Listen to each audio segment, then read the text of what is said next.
ධම්මානුපස්සන එන්න ධර්මය දකින්න අවබෝධ කරගන්න. නමෝ තස්ස භගවතු අරහතෝ සම්මා සම්බුද්දස්ස නමෝ තස්ස භගවතු අරහතෝ සම්මා සම්බුද්දස්ස නමෝ තස්ස භගවතු අරහතෝ සම්මා සම්බුද්දස්ස. හැම දිනාටම තෙරුවන් සරණයි. සදැහැති වාසනාවන්ත පින්වත්නි, අදත් සුපුරුදු පරිදි බෞද්ධ රූපවාහිනිය සෑම සතියකම සඳුදා පෙරවරුවේ ඔබ වෙත තිළින කරනු ලබන ධම්මානුපස්සන ධර්ම සාකච්ඡාව තුළිනුයි අපි මෙලෙසින් මුණ ගැහෙන්නේ. මේ සාකච්ඡාව සඳහා දිගින් දිගටම සම්බන්ධ වී සිටින ප්‍රේක්ෂක පින්වත් ඔබ මේ වෙනකොට හොඳින්ම දන්නවා අපි සාකච්ඡා කරන්නේ බොහොම වටින සූත්‍රයක් තුල ඉගැන්වෙන ධර්ම කාරණාවන් බව. දීඝනිකායේ දසුත්තර සූත්‍රය සාරිපුත්ත මහරහතන් වහන්සේ විසින් දේශනා කරන ලද බුදු පියාණන් වහන්සේගේ අනුමැතිය ලද සූත්‍ර දේශනාවක්. මේ දේශනාව තුළ ඊටාම වැදගත් ධර්ම කාරණා රාශියක් විස්තර වෙනවා. ධර්ම කාරණා 1/10ක්, ධර්ම කාරණා 2/10ක්, ධර්ම කාරණා 3/10ක් ආදී වශයෙන් 10 දක්වාම මේක අනුපිළිවෙලින් වැඩි වෙන නිසා දසුත්තර සූත්‍රය නමින් නම් කරලා තියෙනවා. ඉතින් අපි මේ දවස්වල සාකච්ඡා කරන්නේ ධර්ම කාරණා 2 තියෙන කොටස. මේ වෙනකොට අපි බොහෝ ප්‍රමාණයක් ධර්ම කාරණා සාකච්ඡා කළා. අද අපි සාකච්ඡා කරන්න බලාපොරොත්තු වන්නේ විශේෂ භාගීය ධර්මතා 2ක් ගැනයි. පුද්ගලයාව විශේෂත්වයට පමුණුවන, ශ්‍රේෂ්ඨත්වයට පමුණුවන, දියුණුවට පමුණුවන, එහෙම නැත්නම් පුද්ගලයාගේ දියුණුවට හේතු වෙන ධර්මතා 2ක් ගැන. ඒ ධර්මතා 2 සෝවචස්සතා සහ කල්යාණ මිතතා කියන ධර්මතා 2යි. ඒ ගැනයි අද අපි සාකච්ඡා කරන්න බලාපොරොත්තු වෙන්නේ. ඉතින් මේ සාකච්ඡාව සඳහා අදත් ඔබ කෙරෙහි අප කෙරෙහි මහත් කරුණාවෙන් මෛත්‍රියෙන් මේ ධම්සභා මණ්ඩපයට වැඩම කර සිටිනවා තලවතුගොඩ ශ්‍රී ඥානාරාම භාවනා මධ්‍යස්ථානාධිපති, ඩුබායිහි ශ්‍රී ලංකාරාම බෞද්ධ මධ්‍යස්ථානාධිපති, එවැගේ මොරගහ හේන ආරණ්‍ය සේනාසනාධිපති, ත්‍රිපිටකාචාර්ය, අභිධර්ම විශාරද, කර්මස්ථානාචාර්ය, අපේ කල්යාණ මිත්‍ර අතිපූජනීය මිරහවත්තේ පඤ්ඤාසිරි මාහිමිපාණන් වහන්සේ අපි හාමුදුරුවෝ ඊටාම ගෞරවයෙන් පාද නමස්කාර පූර්වකව පිළිගන්නවා. අපි හාමුදුරනේ අද ධර්මානුපස්සනා ධර්ම සාකච්ඡාවේ සදැහැති දායකත්වයේ ලබා දී කටයුතු කරන්නේ රත්මලානේ පදිංචි කිසල්ද සිල්වා පුතණුවන් විසින්.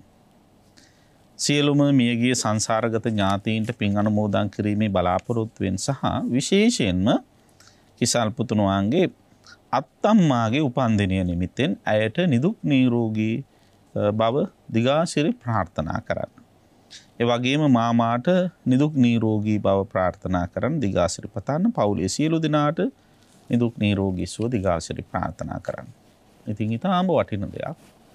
මොනුබුරෙක් තමන්ගේ දයාබර අත්තම්මා වෙනුවෙන් ඊටාම වටිනා ධර්ම සාකච්ඡාවකට දායකත්වයේ දරලා මේ ලෝකයේ තියෙන දානයන් අතරින් උතුම් දානය වන ධර්ම දානමය පින්කම් සිදු කරලා ඒ තුලින් ආශිර්වාද කරන්න කල්පනා කිරීමත් අපි බෙහෙවින්ම අගය කරනවා. ඉතින් කිසල් පුතණුවන්ගේ සිතුම් පරිදි ඒ අත්තම්මාට ඒ මාමාට එසෙත් පතන්න බලාපොරොත්තු වන හැම දිනාට නිදුක් නිරෝගී සුව චිරජීවනයේ සැලසේවා. කායික මානසික සුවපත් භාවය සැනසෙල්ල වේවා. ඒ පිරිස ආයුෂයෙන් වැඩේවා, වර්ණයෙන් වැඩේවා, සැපයෙන් වැඩේවා, ඵලයෙන් වැඩේවා, ප්‍රඥාවෙන් වැඩේවා. අසනීප අපල උපද්‍රව නවග්‍රහ දෝෂ සතුරු කරදර මාරක බාධක සියල්ල හිරුදුටු අඳුරුසේ දුරු වේවා. තබන පියවරක් පාසා, ගන්න හෙළන හුස්ම රැල්ලක් පාසා, ගෙවෙන විනාඩියක් තප්පරයක් පාසා රත්නාත්‍රී සූවිසි මහ ගුණානුභාව බලේ ආනුභාවයේ ආශිර්වාදේ පින්නතුන් හා නිරතුරුවම රැඳේවා. ඒ අත්තම්මා ඇතුළු හැමෝටම හැම ශාන්තියම වේවා කියලා අපි හිතසිතින් ආශිර්වාද ප්‍රාර්ථනා කරනවා. අපි හාන්දරනේ අපි අද සාකච්ඡා කරන්නේ විශේෂ භාගීය ධර්මතා දෙකක් පිළිබඳව. අපිට මතකයි අපි පසුගිය සතියේ සාකච්ඡා කළේ හාන භාගීය ධර්මතා. කෙනෙක් පිරිහීමට හේතු වන කෙනෙකුගේ පරිහානියට හේතු වෙන ධර්මතා දෙකක් වන දෝවචස්සතාවය සහ පාපමිත්තතාවය පිළිබඳව. මට මතකයි අපි හාමුදුරුවෝ පසුගිය සතියේදී මම දෝවචස්සතාවය ගැන ඉස්සෙල්ලම කරුණු විස්තර කරන්න කියලා ඉල්ලද්දී අපි හාමුදුරුවෝ මතක් කළා පාපමිත්‍රතාවය පිළිබඳව කරුණු පැහැදිලි කළොත් එය මුල් කරගෙන මේ දෝවචස්සතාවය පැහැදිලි කරන්න පුළුවන්. මොකද පාපමිත්‍රතාවය නිසා දෝවචස්සතාවය ඇති වෙනවා කියන කාරණේ ඉස්මතු කරගන්න පුළුවන් කියන කාරණේ. අද අපි විශේෂ භාගීය ධර්මතා දෙකක් හැටියට ගන්නේ කල්යාණ මිත්‍රතාවයයි ඒ වගේම සෝවචස්සතාවයයි. එහෙනම් අපි අද කල්යාණ මිත්‍රතාවයෙන් ආරම්භ කරමු. අපි හඳුරන්නේ කල්යාණ මිත්‍රයා කියන්නේ කවුද? කල්යාණ මිත්‍රයෙක් අඳුර ගන්න තියෙන ලක්ෂණ මොනවද කියලා අපිට පැහැදිලි කරන්න. කොහොමද ඒ කල්යාණ මිත්‍රයා අපිව විශේෂත්වයට පමුණුවන්නේ කියන කාරණාව අපි ඉස්සරහට සාකච්ඡා කරන්න ඉඩ තියාගෙන. තෙරුවන් සරණයි. අපගේ කල්යාණ මිත්‍ර ගෞරවනීය තලල්ලේ චන්දකිත්ති ස්වාමීන් වහන්සේ. ඉතින් බෙහෙවින්ම ස්වාමීන් වහන්සේට පින් දෙනවා. මොකද ගිය වතාවේ අපි මේ සාකච්ඡා කරපු ඒ කාරණේදී අපි මුලින්ම ඉස්මතු කරපු කාරණේ ස්වාමීන් වහන්සේට මතක තියාගෙන මේ අවස්ථාවේ ඒ විදිහට ඒ කාරණා දෙක මාරු කරලා සාකච්ඡා කරන්නට මුලින්ම ආරාධනා කිරීම පිළිබඳව. එහෙමයි. එතකොට ස්වාමීන් වහන්සේ ඇත්තටම විශේෂ භාගීය ධර්ම විශේෂත්වයට පමුණුවන ධර්ම දෙකක්. ඉතින් එහෙමනම් මේකදී අපි විශේෂයෙන්ම කියන්නට ඕන දැන් මේ සාරිපුත්‍ර මහා රහතන් වහන්සේ මේ දේශනාව ආරම්භයේදීම වදාළේ මේ සරුවඥන් වහන්සේගේ මතය තමයි මම මේ දේශනා ප්‍රකාශ කරන්න කියන එක. ඉතින් එහෙමනම් කෙනෙක් විශේෂත්වයට පමුණුවන්ට තියෙන ප්‍රධානම දෙයක් තමයි ස්වාමීන් වහන්සේ මේ කල්යාණ මිත්‍ර ඇසුර. මොකද ඒ තරම් වටිනා දෙයක් නෑ. අපි ඒක හොඳට මතක තියාගන්න ඕන. මොකද තථාගතයන් වහන්සේ අර සුගතෝ වාදයේ කියන අනුශාසනාව දවසට දෙවතාවක් භික්ෂුන් වහන්සේලාට ඒ අනුශාසනාවෙන් තථාගතයන් වහන්සේ දේශනා කරනවා. අපමාදේන භික්ඛවේ සම්පාදේත කියන මේ දේශනාව. ඒකෙදී උන්වහන්සේ දුර්ලභ කාරණා 6ක් පැහැදිලි කරනවා. එයින් දෙවෙනි දුර්ලභ කාරණා හැටියට උන්වහන්සේ පැහැදිලි කරන්නේ මෙන්න මේ කල්යාණ මිත්‍ර ඇසුර. එතකොට බලන්න මම මේ කාරණේම මුලින් අද කියන්න බලාපොරොත්තු වෙන්නේ. දැන් කෙනෙකුට හිතෙන්න පුළුවන් අනේ ওই කල්යාණ මිත්‍රයා ගැන ඇති වෙන්න අහලා තියෙන්නේ. ඒක දැන් ඇති කියලා වගේ හිතෙන්න පුළුවන්. එහෙමයි. නමුත් එදා බුදුරජාණන් වහන්සේ දවසට දෙවතාවක් මේ කල්යාණ මිත්‍රයා දුර්ලභයි කියලා සිහිපත් කරේ අපි වගේ මන්ද ප්‍රඥාවක් තියන අය ඉදිරියේ නෙවෙයි. මහා පුදුම ප්‍රඥාවක් තියෙන දැන් සරියුත් මොග්ගලන් ආනන්ද කාශ්‍යප රාහුල අනුරුද්ධ වැනි මහා රහතන් වහන්සේලා ඉදිරියේ තමයි උන්වහන්සේ මතක් කරන්නේ මහණෙනි මේ කල්යාණ මිත්‍ර ඇසුර දුර්ලභයි කියලා. එහෙනම් අපි වගේ අයට මට හිතෙන්නේ නම් මේක ඉතින් විනාඩිය ඇහෙන්න ඕන. එහෙම. මොකද කල්යාණ මිත්‍ර ඇසුරක් නැතුව අපට එක අංගලක්වත් මේ ධර්ම මාර්ග ඉස්සරහට යන්න බෑ. ඒ නිසා අපි ඒ කාරණේ මුලින්ම මතක තියාගෙන මේ සාකච්ඡාවට ප්‍රවේශ වෙන්නට ඕන. ඉතින් ඒ නිසාම තමයි අපේ පැරැන්නෝ ඕනම පින්කමක් කළා. යටත් පිළිසෙන් මේ බුද්ධ වන්දනාවක් පවා කරලා හැමදාම ප්‍රාර්ථනා කරන්නේ ඉමිනා පුඤ්ඤ කම්මේන මා මේ බාල සමාගමෝ සතං සමාගමෝ හෝතෝ යාව නිබ්බාන පත්‍යා කියලා මේ කල්යාණ මිත්‍ර ඇසුර යාව නිබ්බාන වේවා නිවන දක්වාම වේවා කියලා ප්‍රාර්ථනා කරන්නේ කල්යාණ මිත්‍ර ඇසුරක් නැතුව අපට මේ ගමන යන්න බැරි නිසා. ඉතින් එහෙමනම් ස්වාමීන් වහන්සේ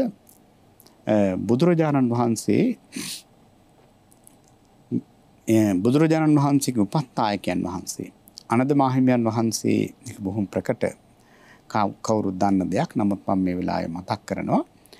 අනද මාහිමියන් වහන්සේ විවේකීව භාවනා කරනකොට උන්වහන්සේට අදහසක් ආවා මේ බුද්ධ ශාසනයෙන් භාගයක්ම අඩක්ම රඳා පවතින්නේ කල්යාණ මිත්‍රයා නිසා කියලා. ඒ වෙලාවේදී ඒක බුදුරජාණන් වහන්සේ ළඟට ගිහලා අනුමත කරගන්න හිතලා බුදුරජාණන් වහන්සේට මතක් කරනවා. ඉතින් භාගතුන් වහන්සේ වදාළේ එහෙම කියන්න එපා ආනන්ද. මේ ශාසනයෙන් භාගයක් නෙවෙයි, මේ ශාසනයෙන් අඩක් නෙවෙයි, මේ සම්මා සම්බුද්ධ ශාසනයෙන් රඳා පවතින්නේ කල්යාණ මිත්‍රයා නිසා කියලා උන්වහන්සේ දේශනා කළා. ඉතින් ඒකෙන්ම අපිට කල්යාණ මිත්‍රයාගේ තියෙන වටිනාකම තේරුම් ගන්න පුළුවන්.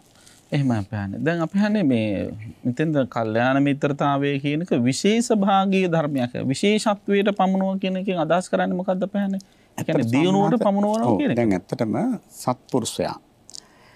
එතකොට සංස සත්පුරුෂයා අසත්පුරුෂයා. සත්පුරුෂයා කියන්නේ සත්‍ය කියන කෙනා සත්පුරුෂයා. එහෙමයි. අසත්‍ය කියන කෙනා අසත්පුරුෂයා. එහෙමයි.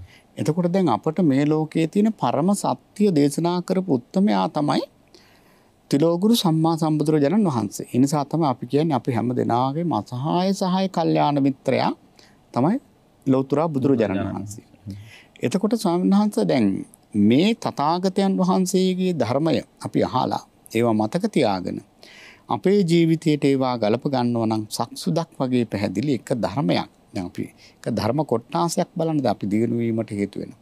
ලෞකික වශයෙන් අපි ගත්තොත් තථාගතයන් වහන්සේ වදාළ ඒ බුද්ධ වචනේ මෙන්න මෙහෙමයි මහණෙනි ලෞකික දිනු ඇති කරගන්නේ. උන්වහන්සේ වදාරනවා මේ මොකද්ද කම්මැලි නැති වෙන්න ඕනේ, දක්ෂ වෙන්න ඕනේ. ඊළඟට මනා කලමනාකාරණයක් තියෙන්න ඕනේ. ඒ වගේම පරීක්ෂණ කරන්න ඕනේ. ඉතින් ඔය කියන කාරණා ස්වාමීන් වහන්සේ අපිට මම මේ කියන්නේ නිකන් ලෞකික ජීවිතේ සාර්ථක වෙන. ඔය කාරණා එක මාසයක් දෙකක් මාස 3ක් අපේ ජීවිතවලට ඕනම කෙනෙකුට ගල්පගෙන බලන්න දියුණු වෙනවාමයි. ඉතින් එහෙමනම් එතකොට දැන් විශේෂ භාගය දැන් බලන්න මේ ලෞකිකත්වයෙන් ඉදිරියට යනවා. එහෙම. විශේෂ පුජ්‍යලේ කර දුප්පත් කෙනා ඉහළට නංවා තබනවා. ඉහළට නංවා තබනවා. ඊළඟට දැන් අපි ගත්තොත් දැන් සෝහාන් වෙන්න බලන්න ස්වාමීන් වහන්සේ දැන් සෝතාපන්න වෙන්න දැන් ඒ අංග 4 ඒ අංග 4 පළවෙනි අංගය තමයි කල්යාණ මිත්‍ර ඇසුර. එතකොට දැන් බලන්න කෙනෙක් සෝතාපන්න වෙනවා කියන්නේ මොන තරම් සැනසීමක්ද මේ තියෙන මහා දුක්ඛන්දරා වයින් කරලා විශේෂ පුජ්‍යලෙක් බවට පත් වෙනවා.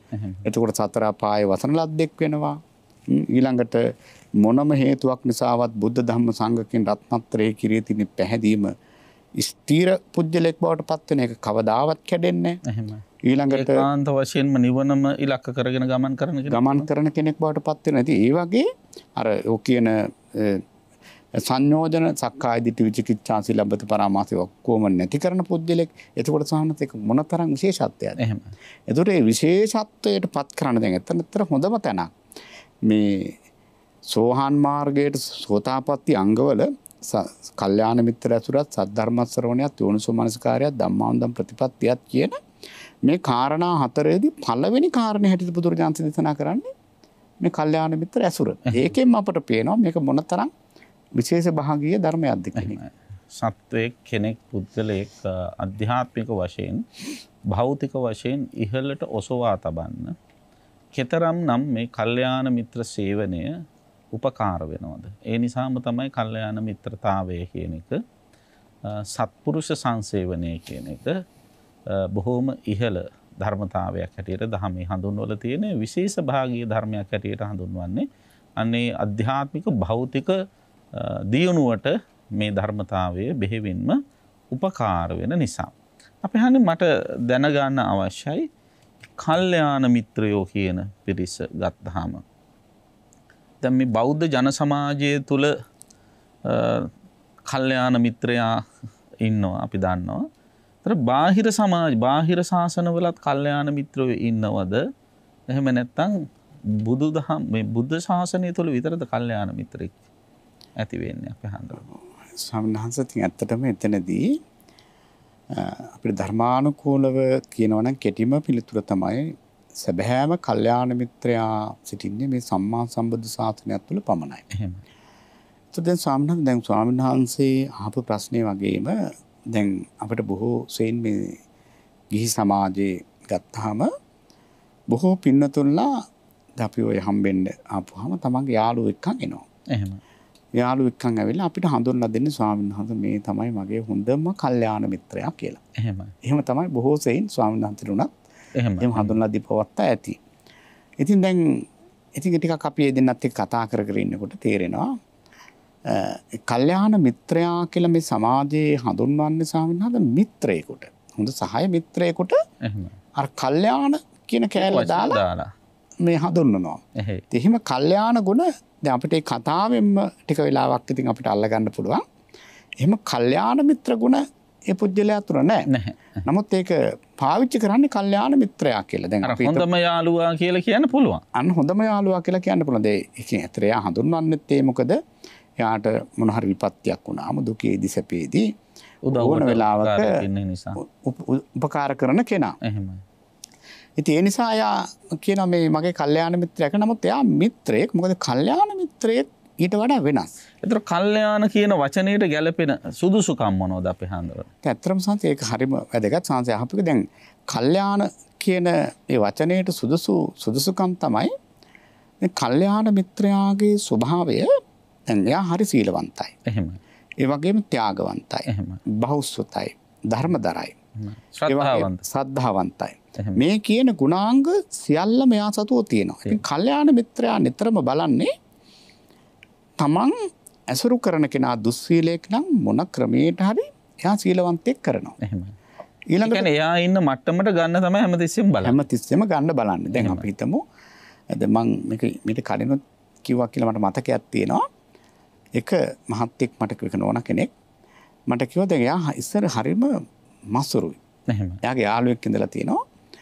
ඉතින් එයා තමයි දැන් මෙයාව පොඩි දාන වලට එක්කන් ගිහලා ඉස්සලා කියන්නේ මේ යෝගට් 5ක් දෙන්නකෝ එයා දානෙට. මෙයා ඒ තරම් මසුරුයි. කවුද මසුරු අපේ හැම දැන් නෝනද මහත්තයද? නෑ ඇත්තටම දැන් මේ ඒ නෝනා තමයි මසුරු. එහෙමයි. එතකොට දැන් අඩු සාමාන්‍යයෙන් මසුරු මේ පිරිමියට වැඩි මේ ගහනුවට වැඩි පිරිමියයි නේ. පිරිමිය අය දැන් ඇත්තටම පරිත්‍යාගයේ අතින් ගහනුවයි වැඩි අපේ රටේ. එහෙමයි. නමුත් සංස දැන් මම මේ කියන්නේ දැන් මේ කල්යාණ මිත්‍ර ස්වරූපයෙන් ඉන්න කෙනාගේ යාළුවා හරි තද මසුරුයි. එහෙමයි. ඉතින් යා මුලින් කල්පනා කරලා තියෙන කොහොමද මෙයා ත්‍යාගවන්තයෙක් බවට පත් කරන්නේ මෙයාට හොඳ ධනයක් තියෙනවා හරි අපරාධේ. ඉතින් එයා ඉස්සෙල්ලාම අරගෙන තියෙන හරි හොඳ ක්‍රමයක් පුංචි දානයක මොකක් හරි දානයක් අතනට ඔයා දෙන්නකෝ යෝගට් 5ක් අර චූටි දෙයක් දෙන්න එයා කැමති ඕන කෙනෙක්. ඉතින් ඒ විදිහට ක්‍රමානුකූලව ටික දෙන්න පුරුදු කරලා අන්තිමට අර තද මසුරු ඒ නෝනව මට කිව්වනේ ස්වාමීන් වහන්සේ මං ඉස්සර හරි ලෝභයි. මගේ හොඳ යාළුවෙක් හිටියා. ඇත්තටම මට මේ දෙන්න පුරුදු කරලා මං ත්‍යාගවන්තයෙක් අද මට ඕන දෙයක් දෙන්න පුළුවන්. එහෙම. මම ත්‍යාගවන්තයෙක් බවට පත් කරේ මගේ කල්යාණ මිත්‍රයා කියලා එහෙම කතා කරනකොට පව වැඳෙනවා එනෝනට. කියන්නේ ඒ තරමට දැන් අර බලන්න එකපාරම ලොකු දෙයක් ගන්න බෑ. එහෙම. ඒ නිසා මේ දානයකට දැන් එයාගේ තත්ත්වය හැටියට නමුත් එයාට ඒ කාලේ පුංචි දෙයක් යෝගට් 5ක් 10ක් ඒක දෙන්න ලේසියි. ඒ විදිහට ටික මේක දෙන්න හුරු වුණාට පස්සේ දැන් එයාට ඕනම දෙයක් අතහරින්න පුළුවන්. අපි හන්නේ දැන් ඔය අපේ හාමුදුරුවෝ යෝජනා මේ කියපු කතාවම අද කාලේට අපි යෝජනා කළොත් මේ දායක පින්නතුන් විදිහට දැන් පිට රටවල් වල නම් අපි දැකලා තියෙනවා අපි හන්නේ දැන් ගෙදරක දානයක් දෙනවා නම් ඒ දානෙට ආරාධනා කරන ගිහි වෙනත් පිරිසට ඔයා මොන හරි එළවලුවක් හදාගෙන එන්න ඔයා පළතුරු ටික අරන් එන ඒ විදිහට දානෙ බෙදලා දෙනවා. එතකොට හාමුදුරුවන්ටයි අර එන අයටයි ගැළපෙන විදිහට කෑම හදාගෙන එනවා. එතන ගෙදර අය ප්‍රධාන වශයෙන් මූලික අවශ්‍ය දේවල් සම්පාදනය කරන බව ඇත්තයි. ඒතර අර මේ දානයත් හරියට අර දාන සංවිභාග රතෝ කියන ස්වභාවයෙන් දානයත් බෙදාගෙන දානයක් බවට පත් කරගෙන දුන්නාම අර බර වුණත් අඩු වෙනවා. නැත්තම් මේ දැන් ලංකාවේ ගත්තොත් අපි අහන්නේ දාන ගෙදර දෙන එක්කෙනාම හාමුදුරුවන්ට දෙන්නත් ඕන, එන අයට දෙන්නත් ඕන, මහ විශාල පිරිසකට මේ 200කට කෑම දෙන්නත් වෙනවා. අර වගේ සාමාන්‍යයෙන් මේ බෙදා හදා ගැනීම යෝජනාවක් කළොත් කොහොම ඒකත් කල්යාණ මිත්‍රත්වයක් නේද අපේ හාමුදුරනේ? ඇත්තටම සංස ඒක දැන් අර අපි ලංකාවේ බොහෝ දෙනෙකුට ඒක මොකක් හරි හේතුවක් නිසා ඒක හුරු නැති ගතියක් තියෙනවා. එහෙමයි. නමුත් අපේ ස්වාමීන් වහන්සේ කියපු විදිහට දැන් අපි විදේශගත වෙලා ඉන්න අපේම මේ මව් රටේ මිනිස්සු ඇත්තටම ඒ ඩම්පින්කම් කරනකොට ඒ විදිහට බෙදා හදාගෙන ඒ දානමය පින්කම ස්වාමීන් වහන්සේ හොඳ වචනයක් පාවිච්චි කරා දානයක් බවට පත් කරගෙන. එහෙමයි. ඇත්තට මේකෙන් ස්වාමීන් වහන්සේ අර පරිත්‍යාගයේ වගේම අර පරිස සම්පත්තියත් පිරිසත් එකතු කරගෙන. එහෙමයි. ඒ දෙන දාණය ඇත්තටම මහත්ඵල මහානිසංස වෙන දානයක්. අනිතක මේ ආර්ථික සම්බාධක කරදර ප්‍රශ්න වැඩි කාලෙක මේ ටිකක් අර මේ සැහැල්ලුවකුත් එක්තරා විදිහකට දැනෙනවා නේ. එක්කෙනෙකුට විතරක් බර දැනෙන්නේ නැති විදිහට අපේ. පැහැදිලිවම සංසි දැන් සමහර වෙලාවට දැන් අපේ රටේ සමහර අය හිතනවා ඇති දැන් එහෙම ගේනකොට එයා හරියට පිළිවෙලට ගෙනාවේ නැත්තම්.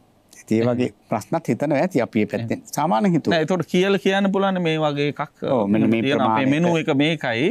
ඔයාට කැමති මොනවද ගේන්නේ කියලා එහෙම දුන්නොත් සමහර වෙලාවට ඒක නෑ ඇත්තටම සංසි ඒක අර දැන් රසයක් වුණත් ඒක විවිධ රසවල වලින් යුක්ත වෙනවා එතකොට එහෙම වුණොත්. අනිත් එක තමයි දැන් දාණයෙන් සමහරු මානෙ ඇති කරගන්න අවස්ථාවක් තියෙනවා නේ. මන් තරන් දෙන්න අනිත් අයට බෑ මම තමයි මෙහෙම හදලා දෙන්නේ. දැන් ඇත්තටම සංසි මතක් කරපු ඒ කාරණේ ඇත්තටම ඔය ඒ විදිහට බෙදා හදා ගන්නෙත් නැත්තේ ඔය මාන්නේ කියන චෛසිකේ නිසා වෙන්න පුළුවන් අනිවාර්යයෙන්ම. මොකද අපි දානයක් දීලා එක එක්කෙනා ගෙනල්ලා ඒක නිකන් හරි නෑනේ. එහෙමනේ හිතන්නේ. මේ අපිනේ ඒගොල්ලෝ අපි දාන දෙන්නේ නැත්තම් හාමුදුරුවෝනත් හිත මේගොල්ලෝ මේ කෑමොත් වෙනකොට ඒක ගැලපෙන්නේ නැහැ. අර මාන්නේ නිසාම තමයි ඇත්තටම අපේ රටේ මං හිතන විදිහට ඒක සිද්ධ වෙන්නේ. හැබැයි ඉතින් හරියට බැලුවොත් අපි හන්නේ නිකම්ම ඇවිල්ලා නිකන් කාලේ යනකොට වැඩිය තමනුත් දානෙට සම්බන්ධ වෙලා තියෙන දෙයක් කාලේ යන එකේ පොඩි සාධාරණ ගතියක් තියෙනවා නේද? තියෙනවා ඉතින්. මොකද දැන් සමහර වෙලාවට බණ අහන්නත් ඇවිල්ලා බණත් අහන්නේ නැතුව තැන්වල පාරවල් අයිනේ කතා කර ඉඳලා ඉවර වෙලා බණ අහන්න එන පිරිසට සූදානම් කරපු කෑමත් කාලේ ඉවර වෙලා යනවට වැඩිය හොඳයි නේද? අර වගේ තමනුත් සක්‍රීය දායකත්වයක් ලබා දුන්නා. ඇත්තටම පැහැදිලිවම දානකදී දැන් ඔය ධර්මදේශනාවලදීත් ඇත්තටම මේක විලාසිතාවක් වෙලා ඇත්තටම අපි දැන් බණට යනකොට සමහරවිට සෙනග නැහැ. බණ ඉවර වෙලා එනකොට හිතා ගන්න බෑ පුදුම සෙනගක්. පාර දෙපසේ ඉන්නේ වැඩි. මොකද දැන් ඒක නිසා දැන් මිනිස්සුත් දැන් පුරුදු වෙලා තියෙනවා 7ට බණ තියෙනවා නම් ස්වාමීන් වහන්සේ වඩම්මන්නේ 7:00ට. එහෙමයි. දැන් මොකද නැත්තම් මිනිස්සු එන්නේ අර බණ ඉවර වෙයිගෙන යනකොට ඒ තරම්ම තේ ඇත්තට මේවා අපි hina වෙවි කියන දේවල් නෙවෙයි අපි හදා ගන්න කියන්නේ මොකද දැන් මේ මිල කරන්න බැරි අමිල වස්තුවක් තමයි ශ්‍රී සද්ධර්මය. ඉතින් ඒ ධර්මයත් අහලා ඉතින් හැමදාම කන බොන එක නම් ඉතින් අපිට කොහෙදිත් කනව බොනවා. නමුත් ඒ ධර්මය අහලා අපි ආහාර පානත් අරගෙන ගියාට කිසි වරදක් නෑ. නමුත් අපි අර කෑම විතරක් ඉලක්ක කරගෙන කෙනෙක් එනවා නම් ඒක ඇත්තටම හරිම ලැජ්ජා වෙන්න ඕන දෙයක් ඇත්තටම. එහෙම ගොඩක් අනිත් එක මේ එක්තරා විදිහකට මට නම් හිතෙන්නේ ණයට කනවා වගේ වැඩක්. බණ අහන්නේ ණයටනේ කෑම සූදානම් කරන්නේ. බණත් අහන්නේ නැතුව කාලය යනවා කියන එක එක්තරා විදිහක කන්න නැතිකමක් නෙවිනේ. ඉතින් මං අපේ හන්දරන්ට සිහිපත් කළේ ඒ විදිහේ දානමය සම්ප්‍රදායක් අපේ රටේ ඇති කරගත්තොත් මං හිතනවා ඒක ගොඩක් ගුණධර්ම වැඩෙන්න හේතු වෙන දානයක් වෙයි කියලා. ඔව් ඇත්තටම සාමාන්‍යයෙන් ඒක අපි දැන් මේක අහන පින්නතුලා ඇත්තට මේක ආදර්ශයට ගනි. එතකොට ඇත්තටම අර ආරාධනා කරන කෙනා වුණත් හරිම සතුටකින් එන්නේ. එහෙමයි. අනේ අද අපිට මේ අහවල් ස්වාමීන් වහන්සේලා වඩිනවා මට මේ වෑංජනේ ගේන්න කිව්වා. ඉතින් එයා ඇත්තටම ඒ දාණයට ලොකුම සක්‍රීයව දායකත්වයක් එයා සපයනවා. සපයනවා. එහෙමයි. එතකොට දැන් එයාටත් අර ගෙදරට එනකොට අර අපේ ස්වාමීන් වහන්සේ කිව්වා වගේ ඇත්තටම ලොකු ශක්තියකුත් තියෙනවා අර දාන ගෙදරට ඇවිල්ලා වෑංජනයක් හරි බෙදන්න. සහ අනිතික වෙලාවට එන්නත් එයා පුරුදු වෙනවා. පුරුදු වෙනවා. පහුවෙලා එන්නත් බැරි වෙනවා නැත්නම්. මං මේ එළවලුවක් බාරගෙන තියෙනවා කෑම සංග්‍රහයට මෙහෙම එකක් බාරගෙන තියෙනවා කියලා වෙලාවට යන්න ඕනේ කියලා. එහෙමයි. ඒ දායකත්වය ඊටාම වැදගත් වෙනවා. වැදගත් වෙනවා ඇත්ත. එතකොට මේ කල්යාණ මිත්‍රත්වයේ සුවිශේෂ ලක්ෂණයක් නේද අපේ? ඔව් පැහැදිලිවම සාමනත්. එතකොට ඇත්තටම කල්යාණ මිත්‍රත්වය කියන එක ස්වාමීන් වහන්සේ ඉතින් මහා පැතිරිච්ච එකක්. ඉතින් ඒක දැන් ස්වාමීන් වහන්සේ මතු කළේ අපේ ගිහි සමාජයට ඊටාත්ම හොඳ තැනක්. මොකද ඒ ආශ්‍රය සැබෑම කල්යාණ මිත්‍ර ඇසුරක් දක්වා ඒක ගෙන යන්න ඒ විදිහට බෙදා හදාගෙන කරන එක ඊටාම වටිනවා. එතකොට සාමාන්‍යයෙන් දැන් අපි මේ කල්යාණ මිත්‍ර ගැන කතා කරනකොට ඉතින් අපිට මේ බුද්ධ ශාසනය තුළ සිටින ප්‍රධානම කල්යාණ මිත්‍රයන් වහන්සේ තමයි අපේ ලෞතර සම්මා සම්බුදුරජාණන් වහන්සේ. ඉතින් ඊළඟට අපිට ඒ කාලේ වැඩ හිටිය මහරහතන් වහන්සේලා දැන් ඉන්න සිල්වත් වුණත් ස්වාමීන් වහන්සේලා වැඩ හිටි ගුණ ධර්ම තියෙන සීලවන්ත ඔය කල්යාණ මිත්‍ර ගුණ තියෙන සියලුම දෙනා අපට අපි මේ යන මේ සාංශාරික ගමන නවත්තන්න යන මේ මධ්‍යම මාර්ගයට මහා ආශිර්වාදයක් ඇත්තටම මේ කල්යාණ මිත්‍රයා. එහෙමයි. දැන් කල්යාණ මිත්‍රයෙකුගේ තියෙන සුවිශේෂ ලක්ෂණ ටිකක් අපේ හාමුදුරු මතක් කළා. දැන් ඔබට ඔබ ඇසුරු කරන කෙනා කල්යාණ මිත්‍රයෙක්ද කියලා අඳුනගන්න පුළුවන්. එයා ශ්‍රද්ධාවන්තයි නම්. ශ්‍රද්ධාව එයා තුල තියාගෙන විතරක් ඉන්නේ නැතුව අනිත් කෙනාටත් ශ්‍රද්ධාව ඇති කරනවා නම්. ඒ වගේම ඔබ ඇසුරු කරන එක නම් ත්‍යාගශීලී නම්. ත්‍යාගශීලී භාවයේ අත්තුල විතරක් තියාගන්නේ නැතුව අනිත් එක්කනට ඇසුරු කරන එක්කනටත් ත්‍යාගශීලී භාවය ඇති කරන. දැන් අපේ හාමුදුරුවෝ බොහොම ලස්සන කතාවක් මතක් කළා ඒ සඳහා ත්‍යාගවන්ත භාවය ඇති කරවන්න ලෝභ කෙනෙකුගේ හිතේ ත්‍යාගී ගුණය ඇති කරන්න අනුපිළිවෙලින් ඒ කල්යාණ මිත්‍රය උදව් කරේ කොහොමද කියන කාරණේ සම්බන්ධයෙන්. ඒ වගේම ඔබ ඇසුරු කරන එක්කෙනා ධර්මය අහන්නට ප්‍රිය කරන්නේ නැති එක්කෙනෙක් නම් ටිකෙන් ටික ධර්ම ශ්‍රවණයට යොමු කරවල ඉවරලා සම්මා දිට්ඨිය ඇති කරවන්න පුරුදු වෙනවා නම් ඒවා කල්යාණ මිත්‍රයන්ගේ ලක්ෂණ. ඉතින් ඔබටත් අන්න ඒ වාගේ ලක්ෂණ තියෙන කෙනෙක් හොයාගන්න වෙනවා මේ ශාසනයේ විශේෂත්වයට මේ භෞතිකවත් අධ්‍යාත්මිකවත් විශේෂත්වයට පත්වීමට අවශ්‍ය නම්. ඉතින් එහෙම කල්යාණ මිත්‍රයන් අපි කලින් වතාවේ පාප මිත්‍රයන් ගැන කතා කළා. කල්යාණ මිත්‍රයන්ගේ ලක්ෂණ ගත්තහම කල්යාණ මිත්‍රයාත් හොඳ දේ හිතනවා, හොඳ දේ කියනවා, හොඳ දේ කරනවා. ඊළඟට මම අපේ හාමුදුරන්ගෙන් විමසුවානේ මේ ශාසනය තුල විතරයිද මේ කල්යාණ මිත්‍රයෝ ඉන්න කියලා. අපේ හාමුදුරුවෝ පැහැදිලිවම කිව්වා බුද්ධ ශාසනය විතරයි තමයි කල්යාණ මිත්‍රයෝ ඉන්නේ කියලා. ඒක තහවුරු කරන්න තව දෙයක් තමයි කල්යාණ මිත්‍රයාගේ ප්‍රධාන ලක්ෂණය තමයි ශ්‍රද්ධාව. ශ්‍රද්ධාව කියලා කියන්නේ තුනුරුවන් කෙරෙහි කරුණු අවබෝධයෙන් ඇති කරගන්න පැහැදීම ප්‍රසාදයටනේ. ඒතර තුනුරුවන් කෙරෙහි කරුණු අවබෝධ කරගෙන පැහැදුන කෙනා තෙරුවන් සරණ යනවා. තෙරුවන් සරණ ගියා නම් එයා බෞද්ධයි. එතකොට බෞද්ධයෙකුටම විතරයි කල්යාණ මිත්‍රෙක් වෙන්න පුළුවන්. අනිත් අය හොඳ යාළුවෝ බවට පත් වෙන්න පුළුවන්. ඉතින් එහෙම හොඳ යාළුවොත් ඔබේ ජීවිතේ භෞතික වශයෙන් දියුණු කරන්නට ඒකාන්තයෙන් උපකාර වෙන්න පුළුවන්. හැබැයි නිවන කරා අර සෝවන් ආදී මාර්ගඵලවලට පත් කරවන්න ඒ හොඳ යාළුවාගේ සහයෝගය ටිකක් අවම වශයෙන් තමයි ලැබෙන්නේ කියන එකත් අපි සිහිපත් කරගන්න ඕන. අපි හඳුරන්නේ දැන් මේ කල්යාණ මිත්‍රතාවය කියන එක කෙනෙකුගේ ජීවිතයට අත්‍යවශ්‍යම සාධකයක්නේ. කොහොමද අපි දැන් කල්යාණ මිත්‍ර දැන් දුර්ලභ කාරණයක් හැටියටත් අපි හඳුරු මතක් කළානේ. දුර්ලභ නම් කොහොමද අපි අපේ මේක හොයාගන්නේ? ඇත්තටම සංස කල්යාණ මිත්‍රයා සොයාගන්න අපි හාන භාගීය ධර්ම විස්තර කරනකොට අසත්පුරුෂයා සොයාගන්න මිම්මක් ක්‍රමයක් අපි පැහැදිලි කරා. එහෙමයි. ඉතින් ඒකෙම අනිත් පැත්ත අපි හිතුවොත් කල්යාණ මිත්‍රයා හොයාගන්න සාමාන්‍යයෙන් දැන් අපි සද්ධාදී ගුණ ධර්ම සාමාන්‍ය කෙනෙකුට හිතා ගන්න ටිකක් අමාරුයිනේ. එහෙමයි. එතකොට ස්වාමීන් වහන්සේ අපිට පුළුවන් දැන් කල්යාණ මිත්‍රයා හොඳ පුජ්‍යලේකුගේ දැන් අර මනුස්ස ධර්ම තියෙන පුජ්‍යලයා කිසිම දවසක කෙනෙකුගේ අගුණයක් කතා කරන්නේ නැහැ. එහෙම. දැන් අතර මේ ලක්ෂණය අපිට ඕනම කෙනෙකුට විවෘතව දකින්න පුළුවන්. ඇත්තට මෙහෙම පුජ්‍යලෝ ඉන්නවා. මේ නිතරම පන්සල් ගානේ යන්නෙත් නැහැ.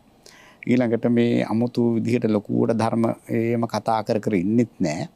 නමුත් මිනිස්සුන්ගේ මහා අමුතු විදිහේ වටිනා ගුණ තියෙනවා. කිසිම දවසක කෙනෙකුගේ වැරැද්දක් කතා කරන්නේ නැහැ. දොසක් කියන්නේ නැහැ. දොසක් කියන්නේ නැහැ. ඉතින් ඒක ඇත්තට ලොකු ගුණයක්. බුදුරජාණන් වහන්සේ කෙනෙක් එක්ක කතා කරලම තේරුම් ගන්න ඕන දෙයක් නේද? කතා කරලම තේරුම දැන් සංස දැන් බුදුරජාණන් වහන්සේ දේශනා කළ තියෙන සීලවන්තයෙක් වුණත් මේ දැක්ක පමණින් සීලවන්තයෙක් කියලා හිතා ගන්න බෑනේ. එහෙමයි. සෑහෙන කාලයක් උන්වහන්සේ දේශනා කරන සෑහෙන කාලයක් ඇසුරු කරන ආශ්‍රය කළා තමයි මෙයා සීලවන්තයෙක් කියලා හොයාගන්න පුළුවන් කියන්නේ. ඉතින් එහෙමනම් කල්යාණ මිත්‍රයා කියන කෙනා වුණත් අපි ටිකක් අපි එදිනෙදා අපි සමාජයේ ජීවත් වෙනකොට ඒ කතා කරන අය සම්බන්ධව ගත්තොත් අපි එහෙම අයට අපි එක දෙනවා මේ ලකුණු. අපි දැන් මෙහෙම දැන් මට ඕන දැන් කල්යාණ මිත්‍රයෙක් අඳුන ගන්න. ඔව්. දැන් මේ අපේ හාමුදුරුවෝ මගේ කල්යාණ මිත්‍රයා කියන එක මම හිතන්නේ දැන් මුළු ලෝකෙම දැනගෙන හමාරයි. අපි දෙන්නවා හඳුනනකොටත් හඳුනන්නේ කල්යාණ මිත්‍ර හාමුදුරුවෝ කියලා. දැන් මට ඕන අපේ හාමුදුරුවෝ කල්යාණ මිත්‍රයේද කියලා දැනගන්න. ඒ හින්දා මං අපේ හාමුදුරුවන්ට කවුරු හරි කෙනෙක්ගේ වැරැද්දක් කියනවා. හාමුදුරුවෝ දන්නේ නැහැ මෙයාගේ වැඩේ මෙන්න මෙහෙම කියලා.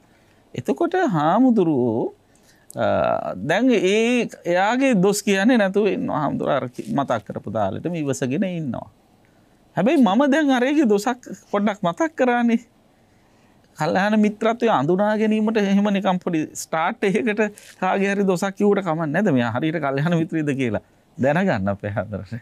ඔව් ඇත්තට සංස දැන් මෙහෙමයි. දැන් අපි සාමාන්‍යයෙන් අපේ ගතිය දැන් මෙතනදිත් අපිට මතක් කරන්න ඕන මේ කෙලෙස් ගතියට දැන් මේක අර ඇබ්බැහියක් හැටියට තමයි අපි මේක හිතන්න ඕනේ. දැන් අපි සාමාන්‍ය එදිනෙදා ජීවිතවලදී සැබෑම කල්යාණ මිත්‍රයෝ වුණත් අපි දැන් දෙනම වුණත් එකතු වුණාම අපි සමහර අවස්ථාවල පුජ්‍යලයන්ගේ තියෙන අඩුපාඩු කතා කරලා තියෙනවා. එහෙමයි.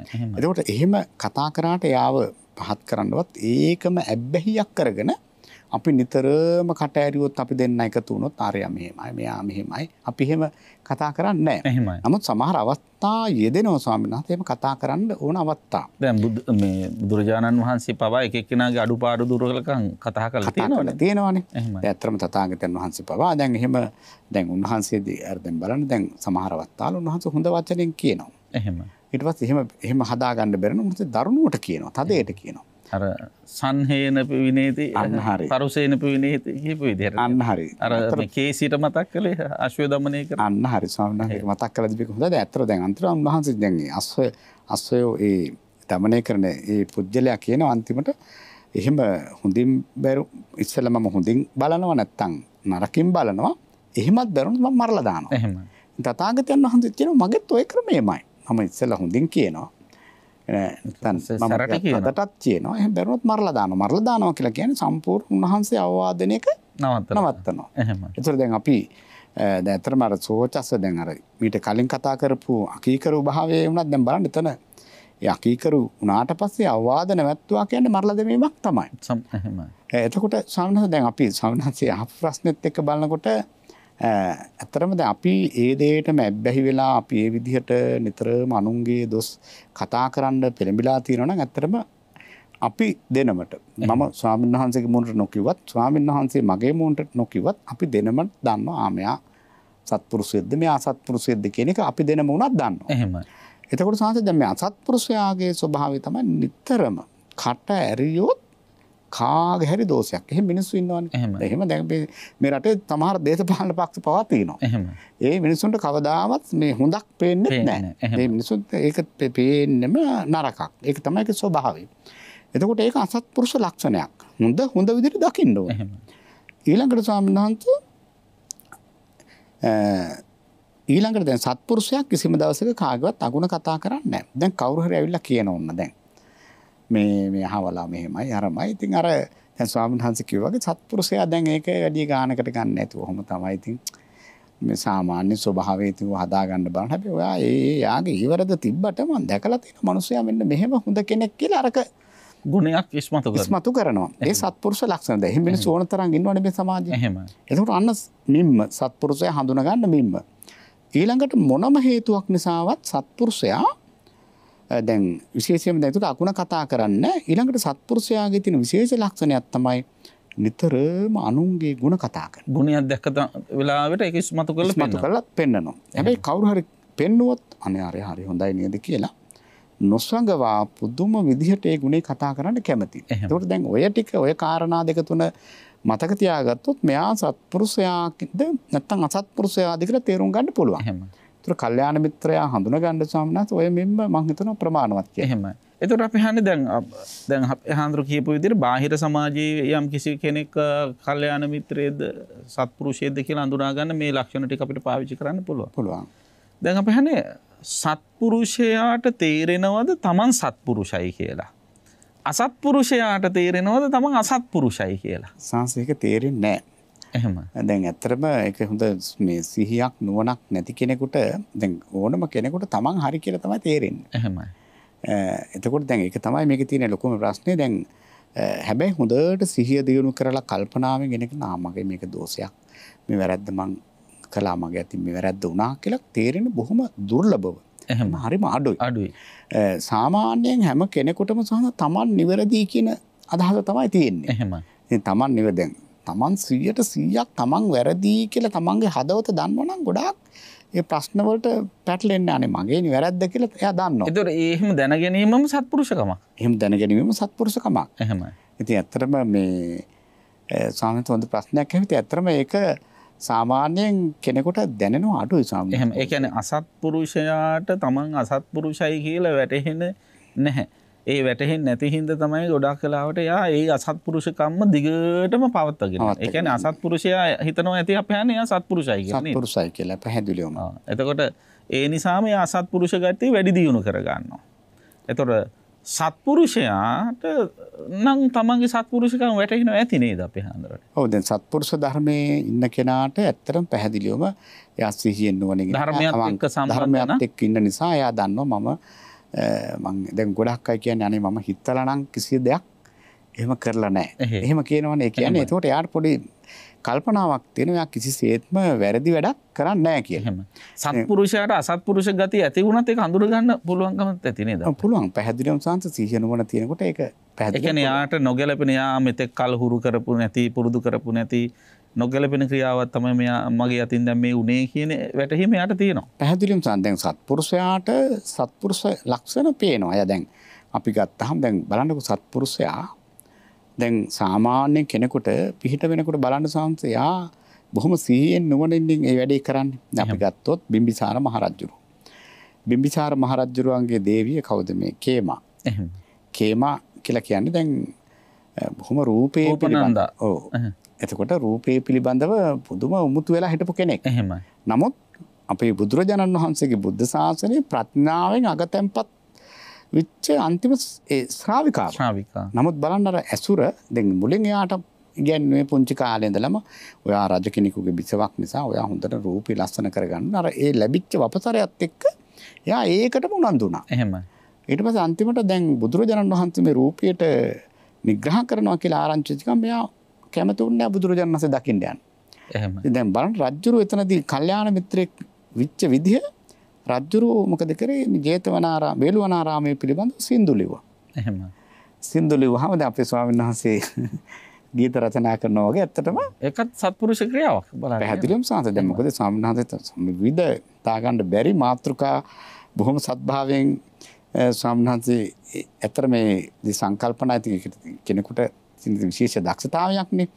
ඒකෝර සාන්ත ඇත්තටම දැන් අපි ගීත කියලා කියන සිංහල භාෂාවෙන් ගීතකොට දැන් අපි පාලියෙන් තියෙන ගාථා කියන්නේ ගීත තමයි. එහෙම.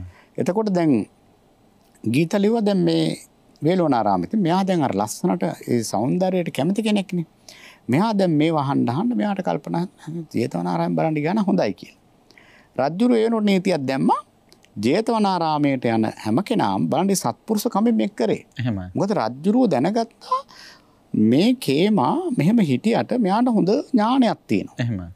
මෙයාට හොඳ ඥානයක් තියෙනවා. නමුත් මෙයා යන්න කැමති නෑ. රජුරුව නීතියක් දැම්මා.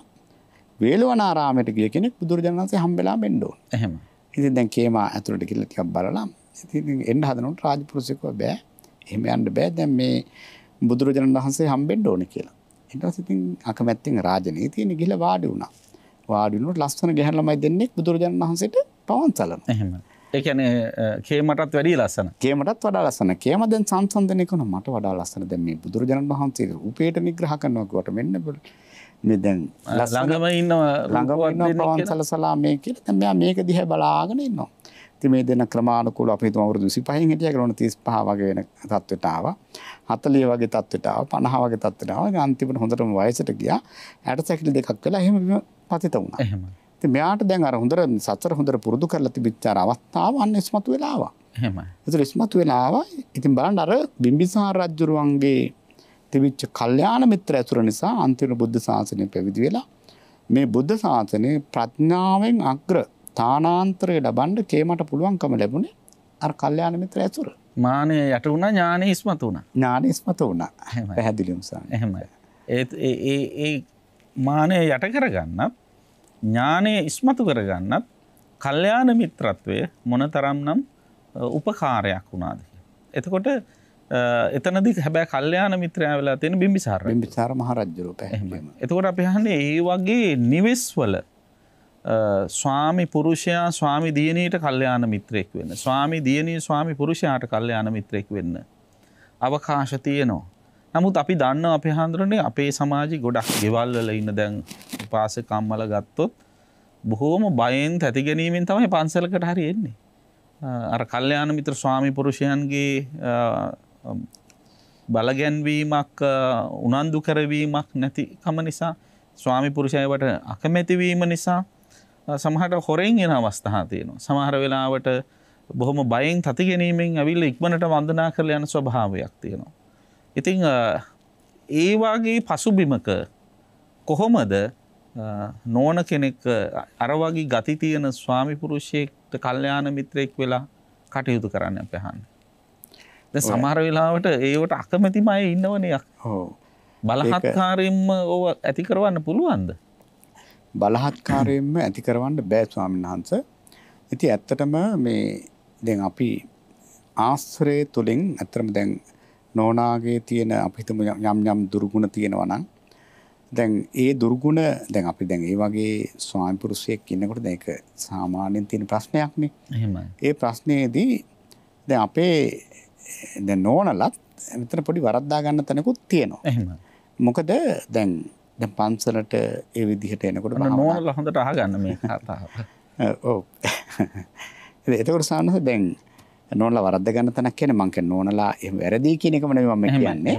මම කියන්නේ දැන් ඒ වගේ මහත්ෙක් ඉන්න නෝනා කෙනෙක් පුළුවන් තරම් පන්සලට එනකොට එයා වැඩියෙන් හිතලා මහත්තයා කෙරෙහි නැත්තම් මේ gedara dore කෙරෙන්න තියෙන රජ ඒ යුතුයකම් ටික. ඒ තියෙන කටයුතු නොපිරිහෙලා කරන්න පුරුදු වෙන්නට ඕන. එහෙම. ඊළඟට වෙනදට වඩා මහත්තයාට දැන් අපි හිතමු දැන් මහත්තයාට කවදාවත් අපි හිතමුකෝ දැන් පන්සල් යන්න පටන් ගත්තා. ඉතින් මේකට පොඩි උපක්‍රම යොදන්න වෙනවා. එහෙම. එතකොට දැන් වෙනදට මහත්තයාට සාමාන්‍යයෙන් නිදා ගන්නකොට අපි හිතමු මහත්තයා වැඳලා නිදාගත්තා නම් මහත්තයා කල්පනා කරනවා මෙයා මේ පන්සල් යන්න ගත්තට පස්සේ මට හරි ගෞරවයක් තියෙනවා. එහෙම. මට වඳිනවා. ඊළඟට ගෙදර කිසිම වැඩක් දැන් අද තැන් වල අහුමුළු නැහැ. ඊළඟට මේ බාත්රූම් එකක් වුණත් මෙයා හොඳට හොදනවා. මේ පන්සලේ මේ හොඳ පිළිවෙල මේ කියා දෙනවා. කියලා එයා ඒ පැත්තෙන් අපි ඉස්සර ලෞකික පැත්තෙන් එයා වල්ලන්න ඕන. අපි අහන්නේ මේ අවසර මට මේ වෙලාවේ හොඳ කරුණක් ඉස්මතු කරපු නිසා මම කෘතවේදීව මතක් කරන්න ඕනේ. මාත් එක්ක එකට පැවිදි වෙච්ච අපේ කොළඹ ජාතික රෝහලේ රෝහල් සේවා මණ්ඩලයේ අධ්‍යක්ෂක රජවැලි සුබූති ස්වාමීන් වහන්සේගේ පියාණන් වහන්සේ පහුගිය දවස්වල අවුරුදු 98ක් ආයු වන්දල අභාව ප්‍රාප්ත වුණා. ඒ වෙලාවේ පාන්සුකුලේට මම වැඩම කළා මේ පහුගිය දවස්වල තිබිච්ච මේ තෙල් ප්‍රශ්නයයි පාරවල් වහලා තියෙන ප්‍රශ්නයයි එක්ක ගොඩක් හාමුදුරුවන්ට යන්න බැරි වුණා. නමුත් මම බොහොම අපහසුයෙන් නමුත් ඒ ස්ථානෙට ගියා මගේ පැවිදි සහෝදරයා හින්දා. අපි හන්නේ ඒ වෙලාවේ සුබූති හාමුදුරුව මතක් කළා ඒ තාත්තට අම්මා දවසකට 3 සැරයක් වඳිනවලු අපි හන්නේ. ඉස්සෙල්ලාම උදේට තාත්තා වැඩට යන වෙලාවට. තාත්තා වඩු වැඩ කරලා ජීවත් වෙලා තියෙන්නේ. පවුලේ ළමයි 9 දෙනෙක් අපි හන්නේ. වැඩට යන වෙලාවට ඉස්සෙල්ලාම දන ගහලා තාත්තට වඳිනවලු. ඊට පස්සේ ළමයි එක්ක හවසට බුදුන් ඇඳලා ඉවර වෙලා අම්මා තාත්තට වැඳලා ඊට පස්සේ අනුපිළිවෙලින් ළමයි ටික වැඩිමහල් පිළිවෙලට වඳිනවා. ඒ වගේම තාත්තා අසනීපෙන් හිටියත් නිදා ගන්න ගියාම තාත්තා ඉන්න ඇඳට ගිහිල්ලා මේ අන්තිම කාලේ පවා පහන්නේ තාත්තට ඇඳ ගාවට ගිහිල්ලා දන ගහලා වැඳලා තමයි අම්මා පැත්තකට තමන්ගේ ඇඳට ගිහිල්ලා නිදා ගන්න. ඉතින් අන්න ඒ වගේ අහන කොටත් මේ ඇඟ සිරිගඩු පෙරෙන අහන කොටත් ඇත්තටම හරිම සතුටක් දැනෙනවා. ඇත්තටම ස්වාමීන් වහන්සේ අපි ඇත්තටම ගෞරවය දෙන්න ඕනේ, ගෞරවයක් ලබා ගන්න. එහෙමයි. ඉතින් ඒ වගේ දැන් අද ගොඩාක් මෑණිවරු ඇවිල්ලා අනේ අපේ මහත්තයා කැමති නෑ අරක මේක දෝෂෙම කතා කරනවා. නමුත් ඒ බිරිඳ දැනගන්න ඕනේ මොන හරි ක්‍රමයකට දැන් අර දැන් අපි ස්වාමීන් වහන්සේ දැන් කියපු කතාව ඇත්තටම අද බොහෝ කාන්තාවන්ට තමන්ගේ ස්වාමි පුරුෂයාට අපි බොහොම ගෞරවයෙන් සලකනකොට අනිවාර්යයෙන්ම ඒ ස්වාමි පුරුෂයාත් බිරිඳට දෙන්න ඕන ගෞරවය දෙනවා. ඒක තමයි ස්වභාවය. ඉතින් ගොඩක් අය නිකන් ලැජ්ජාවට කාරණාවක් වගේ හිතනනේ මහත්යට වඳින එක. එහෙම නැත්නම් අවුරුදු චාරිත්‍රයක් විදියට හිතලා අර ගනුදෙනු කරන වෙලාවේ කීයක් හරි ගන්න ඕන කමට වඳින වගේ වඳින අවස්ථාවකුත් තියෙනවා. එහෙම නැතුව කොච්චර වටිනවද නේද අපි අහන්නේ එහෙම හැකියාව. හැපිලියම ස්වාමීන් වහන්සේ ඇත්තටම ගෘහ මූලිකයට එහෙම දැන් අතර දැන් බලන්න දැන් අර දැන් ස්වාමීන් වහන්සේ කියපු කතාව ඒ තාත්තට එහෙම වඳිනකොට ඒ තාත්තට දැන් පිරිහෙන වැඩක් කරන්න බෑනේ. එහෙමයි. ඒ 3 වතාවක් බුදුන් වඳිනවා වගේ තමයි තමන්ගේ නෝන දරුවෝ වඳිනකොට ඒ තාත්තා නිතරම මිනිස්සෙක් නේ ආ කල්පනා කරනවා මේ මම වැරදි වැඩක් කරොත් මම මේ වන්දනාවට සුදුසු නෑ මම. එහෙමයි. ඒ නිසා දැන් අර නෝනාලා විශේෂයෙන්ම දැන් අනේ අපිට එන්න දෙන්නේ නෑ මෙහෙමයි කියන්නේ නැතුව ඇත්තටම යා මේ ධර්මයට ලැබි කරගන්න ඒක ලොකු පින්කමක්. ඇත්තට යා කරන ලොකු ධර්ම ප්‍රචාරයක් එකයි. දහමින් නෝන පෝෂණය වෙලා හැදිලා තියෙනවා කියලා දැනෙනවා මේ වගේ හොඳ ක්‍රියාකාරකම් සාන්දෘෂ්ටිකව දැනෙනවා. එහෙම අර මහත්තයට තේරෙනවා නම් මෙයා පන්සලට යෑමෙන් හොඳ වෙනසක් වෙලා තියෙනවා කියලා. එතකොට එයා පන්සලට යවන්න උනන්දු වෙනවා. එයා උනන්දු වෙනවා. දැන් සමහරලාට දැන් අද වෙලා තියෙන එක අනිත් පැත්තනේ දැන් මෙන්න ධර්මයේ කියලා යනවා. gedara කිසි දෙයක් කරන්නේ. ගෙදර උයන්නේ පිහන්නේ නැහැ. ගෙදර වැඩ ටික ඔක්කොම අතපසු කරනවා. ඉතින් අර මහත්තයාට ඉතින් පන්සලත් නේ බුද්ධ ශාසනයත් එපා වෙනවා. එහෙමයි. ඊට පස්සේ වෙනදට වැඩිය සමහරට සැරපරුස විදියට කෑ ගහනවා. එතකොට කිසිම අධ්‍යාත්මික දියුණුවක් නැහැ කියලා දැනෙනකොට දැන් ඇත්තට දැන් එහෙම කියනකොට දැන් අන්තිමට එහෙම සැරපරුස වෙලා අන්තිමට නෝනට විතරක් නෙවෙයි හාමුදුරුවන්ටත් බැනලා පන්සලටත් බැනලා එහෙමයි. ඒ මනුස්සයාත් මහා අකුසලයක් කරගෙන ඉතින් නෝනත් ඒකෙන් මහා පීඩාවට පත් වෙලා ඇත්තටම මෛත්‍රියට කරුණාවට මම මීට කලිනුත් කියලා තිනවා කරන්න බැරි දෙයක් නෑ. කළු ගලක් වුණත් තමන්ගේ පැත්තට නම්ම ගන්න පුළුවන්. ඒකේ මේ පැත්තක ඉන්න අහිංසක හාමුදුරුවෝත් බැනුම් ගහන. පැහැදිලිවම ස්වාමීන් වහන්සේ. එහෙමයි. ඒතර බලන්න කොච්චර ලස්සනට ඒ ඇවතුම් පැවතුම් තුළ මේ හදාගන්න පුළුවන්. එතකොට ඒ වන්දනමානන විතර උයන පිහෙන වැඩ කටයුතු විතරද හොඳට කරන්න. මෙයාම දැන් මේ කොහොම හරි මේ ටිකක් අපි හඳුර මතක් කළා මේ ගලක් වුණත් මුදු කරන්න පුළුවන් කියලා. තව මොනවද කරන්න පුළුවන් දේවල්? ඔව් නෑ අත්‍තරම් සංස දැන් අපි ගෙදරක ඉතින් ප්‍රධාන දේවල් ටික නේ උයම් පිහුම් වැඩ ටික. එහෙමයි. ඒ එක්කම සංස දැන් ගේවල් ඒවත් පිරිසුදු කර ගැනීම ඊළඟට ගුණ ධර්ම. වෙනදාට එකට එක කියාගෙන යනවනම් මහත්යත් එක දැන් මහත්ය මොකක් හරි කිව්වම ඒකට නිශ්ශබ්දව අහගෙන ඉන්නවා. ඒකට බොහොම කල්පනාවෙන් උත්තරයක් දෙනවා. දැන් මහත්යන් නම් මහමුතු වෙනසක් පේනවනේ. අන්න එතන අර සෝවචස්සතා ගුණය දිනනවා. අන්න සෝවචස්සතා ගුණය එතනදී ඉස්මතු වෙනවා. එහෙමයි. එතකොට දැන් අර කල්යාණ මිත්‍ර ඇසුර ලැබෙනවනේ. ලැබෙනකොට අර ඉස්සර වගේ මහත්ය එකක්වම 10ක් කියන්නේ නැහැ. එහෙමයි. දැන් ගොඩාක් අය කියන්නේ දැන් සමහර මහත්තුරු කියන හාඳුන්නේ මේ ගෑනු ගුටි කන්නේ බැනුම් අහන්නේ මේ කටින්දා. එහෙමයි. මොකද නිතරම මේ එකට එක කියාගෙන යනවා. ඒ නිසා ඒකෙන් මිනිස්සුන්ට ගොඩක් කේන්ති යනවා. ඒ නිසා ඒ පිළිබඳව ඒ කියන්නේ හඳුරන මහත්තයා කියන ඕන දෙයක් ආගෙන කරබාගෙන ඉන්නවා කියන එකද? එහෙම නෙවෙයි. එහෙම කරබාගෙන ඉන්න කියන එක නෙවෙයි සංස. දැන් ඒක නිකන් සමහර නෝන්ලා හිතෙන්න පුළුවන් මේ කොළඹ ප්‍රදේශයක නිවට නිවාඩු ගතියක් මම මොනවද වරදක් කරේ නැත්නම් මං සෙකන්ඩ් වෙන්න ඕනේ නැහැ නේ කියලා එහෙම හිතෙන්න පුළුවන්. ඇත්තට සංස මුලින් දැන් අපිට දැන් අපේ දැන් බුදුරජාණන් වහන්සේ දේශනා කරලා තියෙන දැන් අපි ගත්තොත් ඒක ස්වාමීන් වහන්සේ නමක් ඉඳලා තිනවා ලංකාවේ නිග්‍රෝධ කියලා ස්වාමීන් වහන්සේ ලංකාවේ. එහෙමයි. ඒතර උන්වහන්සේ හරියම සීලවන්ත අර දුර්භික්ෂ කාලේ ගුරුවරයාත් එක්ක හිටියේ. ඉතින් දැන් ආරණ්‍ය ඉන්න බෑ දාන ලැබෙන්නේ නැහැ. ඉතින් උන්වහන්සේ දවසක් වල්පැලෑටි ගලවනවා චෛත්‍ය මළුවේ කලන්තේ හැදලා වැටෙනවා. පොඩි ස්වාමීන් වහන්සේ. ඉතින් ඒ වෙලාවේ මීයක් කඩාගෙන යන පිරිසක් දැකලා මේ ස්වාමීන් වහන්සේට අර මී පැණි හදලා ඒ මී වදයක් දෙනවා. ඉතින් උන්වහන්සේ එකෙන් ටිකක් වළඳලා අර ඒ තත්ත්වය පාලනය කරගන්නවා. ඉතින් මේ මී වදෙන් ටිකක් අරන් ගිහලා ගුරුවරයාටත් හදලා දීලා ඒ වෙලාවේ අර මිනිස්සු කියනවා ස්වාමීන් වහන්සේ මේ ආරණ්‍ය දාන්නේ නැත්තම් ඔබ වහන්සේලා අහවල් ගමේ අපි ඉන්නේ එතෙන්ට එන්න අපි මොනවා හරි කරන්න. ඉතින් ගුරුවරයාට මේක කිව්වහම ගුරුවරයා කියනවා අපි එහාට යමු. ඒ වෙලාවේ දැන් ගුරුවරයාත් එක්ක යනවා දැන් මේ ගමට ගිහිල්ලා එදා රාත්‍රියේ දැන් මේ ගෝලයා මේ පුංචි ස්වාමීන් වහන්සේ පැවිදිච්ච දවසේ ඉඳලම ආරණ්‍යකාංගේ දුතාංගේ සමාදන් වෙලා ඉන්නේ. එහෙමයි. උන්වහන්සේ මොකද කරන්නේ? ඉතින් ගුරුවරයාට කියන්නේ නැහැ. රාත්‍රී කාලේ අරුණ නංගන්න ඕනේ නේද? ආපහු ආරණ්‍යට යනවා. ඒ වෙලාවේ දැන් ගුරුවරයා බලන මධ්‍යම රාත්‍රියේ මේ ගෝලයා පේන්න නැහැ. ඉතින් දැන් හිත නරක වෙනවා. මෙයා මේ කොහෙද නොකිය ගියේ? ඉතින් පහුවදත් දැන් ගුරුවරයාට යන් ගෝලයා දිහා වැඩි බලන්නෙත් නැහැ.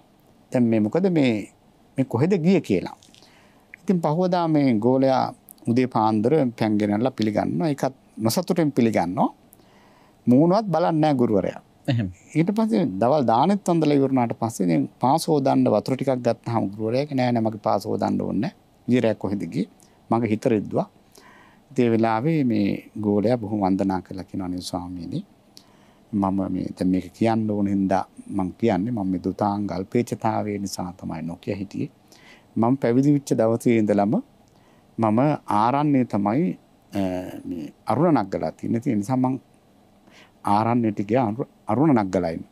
ඒ වෙලාවේ ගුරුවරයා කල්පනා කරන මොනතරම් මගේ ගෝලයා සුවචයිද මම මෙච්චර වෙලාවක් මූණ බැලුවේ නැහැ. එරෙව්වා නොයෙක් දේවල් කරා. ඒ වෙලාවේ එකපාරම කියන ඔබ වහන්සේ මොකටද මට මරවන්නේ මම මේ ප්‍රතිපත්ති පුරන්නයි ගියේ. එහෙම කියන්න ගියේ නැහැ. එහෙම. ඒ වගේ ස්වාමීන් වහන්සේ දැන් මහත්ය මොන හරි කියනවනේ ඒවා ටිකක් අහගෙන ඉන්නවා. අහගෙන ඉඳලා සුදුසු අවස්ථාව බලලා ඒ හැම දෙයකම වචනයක් වුණත් දාන්න සුදුසු වෙලාවක් තියෙනවා. ඒ වෙලාව බලලා හිමීට ක්‍රමානුකූලව ඒ වචන දැම්මොත් ඒක ඒ මහත්යාට උනත් තේරෙනවා අනේ මගේ නෝනාගේ මේ අවුරුදු 20 ගාණක් දැක්කේ නැති ගුණ මේ පන්සලට ගිහින් එතකොට අපිත් බේරෙනවා ඇත්තටම. ඊළඟට බුද්ධ ශාසනයටත් එයා කරන ලොකු ගෞරවයක් වෙනවා ඇත්තටම. එහෙමයි. ඒ අනුව කල්පනා කරලා බලලා ඒ විදිහට කටයුතු කරනවා නම් ඉතාම හොඳයි. එහෙම අපේ හාමුදුරුවෝ hina යන කතා කියනවා සමහර වෙලාවට. අපි හන්නේ ඊටාම වැදගත් කාරණා ටිකක් බොහොම ලස්සනට ප්‍රායෝගික ජීවිතයට ගලප ගන්න පුළුවන් වෙන විදිහට ඉදිරිපත් කළා. ඒක ඊටාම වැදගත්. දැන් මේ අපි කල්යාණ මිත්‍රතාවය ගැන තමයි අතර මූලිකව සාකච්ඡාවට බඳුන් කරේ. ඒ අතරෙම මේ සුවචතාවය, සෝචසතාවය, කීකරුකම ගැන මතක් කරලා. ඒකට ස්වාමි පුරුෂයෙක්ට ස්වාමි දියණියෙක්ට ඕනෝන්ට කීකරු වීම වැදගත් වෙනවා. කීකරු වෙනවා කියලා කියන්නේ අහුම්කන් දීමත් ඊටාම වැදගත් වෙනවා. දැන් අපේ සමාජයේ සමහර වෙලාවට ස්වාමි පුරුෂයා හිතනවා මට එක එක්කෙනාට අහුම්කන් දෙන්න උවමනාවක් නැහැ. මමයි ගෙදර ප්‍රධානියා. මං කියන තාලෙට ඉන්න බැරි නම් දොර ඇරලා දෙන්න යන්න පුළුවන් ආදී වශයෙන් බොහොම දඩබ්බර හිතුවක්කාර තීරණ ගන්න අවස්ථාවල් තියෙනවා. හැබැයි මේ අහුම්කන් දීමත් කීකරුකමත් අනතිමානී ගුණයේම එක පැතිකඩක් කියලා කියන්න පුළුවන් නේද අපි හන්නේ. පැහැදිලිවම ස්වාමීන් වහන්සේ මේ අපි දැන් සුවච භාවය ගැනත් විතරම විශේෂයෙන් පොඩ්ඩක් හරි කතා කරන්න ඕන කාල වේලාව හදේ වුණා. එහෙමයි. ඉතින් මේ සුවච භාවය කියන එකත් ස්වාමීන් වහන්සේ මේ ශාසන මිහිර විඳ ගන්න කෙනෙකුට ඇත්තටම මේ අත්‍යවශ්‍ය දෙයක්. ඇත්තටම අපේ ස්වාමීන් වහන්සේ මතක් කරපු විදිහට මේ නිහතමානී කමේ එක්තරා පැතිකඩයක්. මොකද නිහතමානීකමක් නැත්තම් කෙනෙක් දෙන අවවාදයක් පිළිගන්න බෑනේ. දැන් බලන්න සරියුත් මහරහතන් වහන්සේ අර උන්වහන්සේට අර දවස මහාන පැවිදි වෙච්ච. එහෙමයි. සාමණේරයන් වහන්සේ දීපු අවවාදය උන්වහන්සේ පිළිගත්තානේ. අර සිවුරු කොන බිම ඇතිල්ලීගෙන යද්දී ඒක පෙන්වුවා. උන්වහන්සේ ඒක වැඳගෙන තදහු පබ්බජිතෝ සන්තෝ ජාතියා සත්වසචු. ඒ දවස මහාන කරපු හත්හැවිදිරි කුඩා සාමණේරයන් වහන්සේ වුණත් මගේ වරද පෙන්නලා මට අවවාද කරනවා නම් මම ඒ අවවාදය පිළිගන්නවා. එතකොට ස්වාමීන් දැන් අද බොහෝ දෙනෙකුගේ තියෙන ලොකුම අඩුපාඩුවක් තමයි තමන් තරම් උගත් නැත්තම්. තමන් තරම් ධනවත් නැත්තම්. තමන් තරම් සමාජ මට්ටම නැත්තම්. ඊළඟට තමන්ට වඩා බාලයි නම් පොඩි කෙනෙක් අවවාදයක් දෙනවා ඒක පිළිගන්න කැමති නැහැ. එහෙම නෙවෙයි පුංචි කෙනෙක් දෙන අවවාදයේ පවා අනිවාර්යෙන් අපි පිළිගන්නට තැදී පැහැදී සිටින්නට ඕන. මොකද මේ සුවච භාවය දැන් අපිට ඒ ගැන කතා කරන්න ගියොත් සෑහෙන දේවල් අපිට කතා කරන්න පුළුවන්. දැන් අපේ රාහුල ස්වාමීන් වහන්සේ. ඒ උන්වහන්සේට දැන් එහෙමනම් මොනතරම් මාන්නයක් ඇති කරගන්න පුළුවන්. මගේ තාත්තා බුදුරජාණන් වහන්සේ. නමුත් උන්වහන්සේ මොනතරම් දැන් අර සමහර වෙලාවට දැන් ඉදල් එහෙම අනිත් භික්ෂුන් වහන්සේලා මේ රාහුල ස්වාමීන් වහන්සේ පරීක්ෂා කරන තැන් වල විසි කරනවා. විසි කළා අහනවා කවුද මේ ඉදල් එහෙම දැම්මේ කියලා. ඉතින් මහතෙරුන් වහන්සේ නමක් අහනකොට ඉතින් සමහරු කියනවා මේ පැත්තෙන් දැන් රාහුල එහෙම ගියා. අනේ රාහුල ස්වාමීන් වහන්සේ ඇවිල්ලා ඉක්මනට අර ඉදල් ටික මේ එක තැනක තියලා උන්වහන්සේ කියන්නේ මම නෙවෙයි කරේ. එහෙම මේ සුද්ධ වෙන්න යන්නේ නැහැ. එහෙමයි. ඉතින් උන්වහන්සේ එහෙම කරලා වැලි අහුරක් උඩ දාලා හිතනවා මේ වැලි කැට ගානට මට අවවාද අනුශාසනා ලැබේවා. එතකොට බලන්න සාන්තේක ඒ අවවාද අනුශාසනා නිතර ලැබෙනවා කියලා කියන්නේ ඒක සාසනික වශයෙන් පුදුම විදිහේ දිනුවක්. දැන් අපට අවවාද අනුශාසනා කෙනෙක් කරන්නේ නැත්නම් අපි පල්ලටම යන්නේ. එහෙම. නිසා දැන් අපි හන්නේ මේ සමහර ළමා වියේ ඉන්නකොට ඒ අවවාද අනුශාසනා ලබන්න කැමති අහගෙන ඉන්නවා කීක. තුරුණු වියේදී සමහර වෙලාවට මැදි වෙනකොට වර කැමැත්ත නැති වෙන්න පුළුවන්. දැන් සමහර වෙලාවට වයසට ගිහිල්ලා මහාන වෙච්ච අය තුල සමහර වෙලාවට අපි දකිනව නේද අපි හන්නේ මේ අකීකරුකම. මොකද ඒකට හේතුව? අඩු කරගන්න මොකද කරන්න ඕනේ? ඇත්තටම දැන් ඒක නම් තථාගතයන් වහන්සේ දැන් අර මුඩ පබ්බජිත කියලා කියන්නේ වයසට ගිහින්. මුඩ පබ්බජිත. ඔව්. එහෙමයි. උඩ පබ්බජිත. එහෙමයි. ඒතර ඒ කියන්නේ සාන්ත වයසට එතනම තථාගතයන් වහන්සේ පැහැදිලි කරනවානේ න ධම්මකතිකෝ න සුවචෝ න විනේදරෝ. ඇත්තටම මේවා මේ වයසට ගියාම ඉතින් වයසත් එක්ක සුවච භාවය හරි අඩුයි. ඒක يعني කාලයක් තිස්සේ උහුරු පුරුදු කරපු ගති ස්වභාවයෙන් මතුවෙලා එනවා. ස්වභාවයෙන් මතුවෙලා එනවා. ඒවා ඉතින් නමන්න බෑ. නමන්න ගියොත් කැඩෙනවා. අර වෙඩිච්ච දර කෝට්ටක් වගේ තමයි. එහෙමයි. ඒ වගේ ස්වාමීන් වහන්සේ ඉතින් ඇත්තටම දැන් හැබැයි හැමෝම එහෙම කියන්න බෑ. සමහර අය මේක හොඳට කල්පනාවෙන් බොහෝම කල්පනාවෙන් ඉඳගෙන නිහතමානීව මේ අවවාද අනුශාසනා පිළිගන්න අවස්ථාවක් තියෙනවා. ඉතින් අර මෝරණකොට සාන්තර යොබ්බන කියන්නේ මදයත් එක්ක ඊළඟට තමන් හිතනවා මම වයසට ගිය නිකන් මේ පොඩි උන් මට මොන අවවාද දෙන්නේ අපි ඕවා පහු කරලා යාවේ අපේ ඉහණේකට පැවුනේ නිකමට නෙවෙයි කියලා ඒ විදිහට සාන්තර මාන්නයත් එක්ක අර නිහතමානීකම නැතිකම නිසා ඇත්තටම මේ අකීකරුකම එනවා. ඉතින් එතකොට අපි පැහැදිලිවම තේරුම් ගන්න ඕන එකම දෙයක් තමයි මේ නිහතමානීකම වගේම විශේෂයෙන් මේ සුවච භාවය ඇත්තටම ලෞකික දියුණුව ඇති කරගන්නත් ඒ වගේම ලෝකෝත්තර දියුණුව ඇති කරගන්නත් අත්‍යවශ්‍ය දෙයක්. ඒකයි මේකට කල්යාණ මිත්‍ර ඇසුර වගේම මේ සුවච භාවය විශේෂ භාග්‍ය ධර්මයක් හැටියට බුදුරජාණන් වහන්සේ දේශනා කරන්නේ. එහෙමයි. එතකොට කල්යාණ මිත්‍රතාවයයි සෝවචස්සතාවය අපි සාකච්ඡා කළේ. කල්යාණ මිත්‍ර ඇසුර තියෙන කෙනා ස්වභාවයෙන්ම අනතිමානී ගුණයෙන් යුක්ත වෙනවා. ඒ අනතිමානී ගුණයත් එක්කම සෝවචස්සතාවය කීකරුකමත් දෙන. කල්යාණ මිත්‍රයන්ගේ අවවාද අනුශාසනා අහන්නට ප්‍රිය කරනවා. ඒ අහන්නට ප්‍රිය කරන අවවාද අනුශාසනානුව හැසිරලා තමන්ගේ භෞතික අධ්‍යාත්මික සංවර්ධනය ඇති කරගෙන විශේෂ භාගීය පුද්ගලයෙක් බවට දිනුවෙන් දිනුවට පත්වෙන කෙනෙක් බවට පත්වෙනවා. ඉතින් අන්න එලෙසින් කටයුතු කරන්න ඔබත් ඔබේ ජීවිතයට මේ කාරණා දෙක ප්‍රායෝගිකව ගලප ගන්න වෙහෙසෙන්න මහන්සි වෙන්න. ඉතින් අද ඊටාම වටිනා ප්‍රායෝගික ධර්ම කාරණා කිහිපයක් අපිට ඊටාම සරලව ජීවිතයට ගලප ගන්න හිතන විදිහට ඒ වගේම හොඳින් දැනෙන විදිහට හාස්‍ය උත්පාදනයත් ඇති කරමින් අපි හාමුදුරුවෝ අද විස්තර කරලා දුන්නා. ඉතින් බෙහෙවින්ම පුණ්‍ය අනුමෝදනා කරන අපේ කල්යාණ මිත්‍රයන් වහන්සේට පූජනීය විරහවති පඤ්ඤාශ්‍රී මාහිම්පාණන් වහන්සේට තමන් වහන්සේගේ වටින ධර්මඥානය ඔබ අප වෙනුවෙන් බෙදා හදා ගන්නට නිදම් සභා මණ්ඩපයට වැඩම කිරීම සම්බන්ධයෙන් අද ධර්ම සාකච්ඡාවේ සදැහැති දායකත්වයේ දරා කටයුතු කළේ රත්මලානේ පදිංචි කිසල්ද සිල්වා පුතණුවන් විසින් ඒ අත්තම්මාගේ උපන්දිනයේ නිමිත්තෙන් සෙත් පතන්න මාමාට සෙත් පතන්න පරලෝසප ඥාතීන්ට සෙත් ප්‍රාර්ථනා කරන්න. ඒ පුතණුවන්ගේ මුණුබුරාගේ බලාපොරොත්තු එලෙසින් මිෂ්ඨ වේවා කියලා ප්‍රාර්ථනා කරනවා. ඒ වගේ මේ පවුල් වලට සම්බන්ධ සියලු ඥාතීන්ද ප්‍රේක්ෂක පින්වත් ඔබ හැමදෙනාගේම ඥාතීහුද පින් අනුමෝදන් සුවපත් වෙත්වා කියලා ඥාතීන්ටත් පින් දෙනවා. සම්‍යක් දෘෂ්ටික දෙවියෝද පින් අනුමෝදන් වෙත්වා. ඒ කිසල් සිල්වා පුතණුවන්ට අත්තම්මාට මාමාට පවුලේ ආශිර්වාද කරන්න බලාපොරොත්තු වන හැමට ප්‍රේක්ෂක පින්වත් ඔබ හැමටත් අප හැමටත් මුළු රටට ලෝකයට දෙවියන්ගේ ආශිර්වාද හිමි කරත්වා කියලා දෙවියන්ටත් පින් දෙනවා. මේ උතුම් කුසල් බලයෙන් පින්වත් ඔබ අප හැමදෙනාටම සියලු සාංශාරික දුක්ඛයන්ගෙන් ඈතරව ලැබෙන උතුම් අමා මහ නිවන් සුවම අත් වේවා කියලා ප්‍රාර්ථනා කරමින් ධම්මානුපස්සනා ධර්ම සාකච්ඡාව අදට સમાપ્ત කරනවා. පින්වත් ඔබ හැමදෙනාටම තුනුරුවන් සතු අනන්ත ගුණ බල මහිමෙන් සියලු ශාන්තිය වේවායි ඉතසිතින් ප්‍රාර්ථනා කරනවා. හැමදෙනාටම තෙරුවන් සරණයි. ධම්මානුපස්සනා එන්න ධර්මය දකින්න අවබෝධ කරගන්න.